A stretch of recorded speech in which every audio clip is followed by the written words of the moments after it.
I'm very glad to be able to take part in this celebration in St. Louis on Human Rights Day.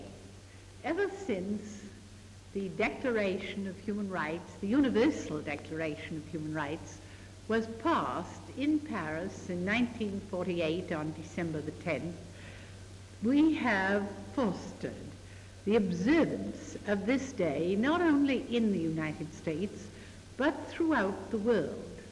The object is to make people everywhere conscious of the importance of human rights and freedoms.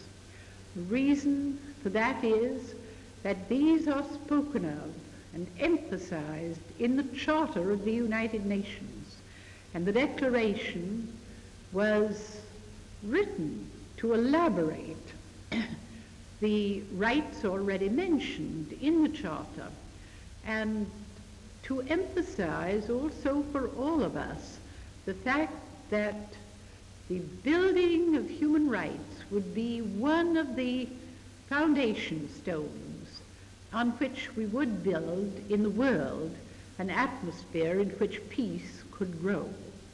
For that reason, all over the world, we've encouraged the associations for the United Nations to observe a whole week before United Nations Day comes around to explain United Nations and what goes on in that organization.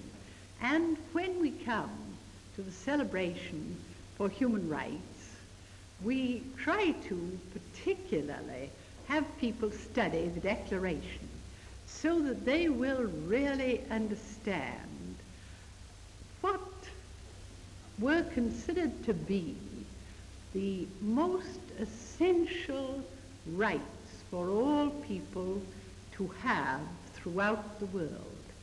They fall into different groups, and one reason that we are now considering the writing of a covenant or covenants is because we feel that these rights should sometime be actually written into the laws of countries throughout the world.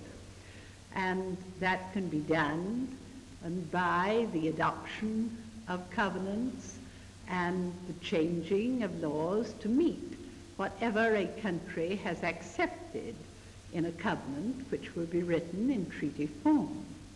These things must be well understood, because even though you accept treaties and countries ratify those treaties, the real change which must give to people throughout the world their human rights must come about in the hearts of people. We must want our fellow human beings to have rights and freedoms which give them dignity and which will give them a sense that they are human beings that can walk the earth with their heads high and look all men in the face.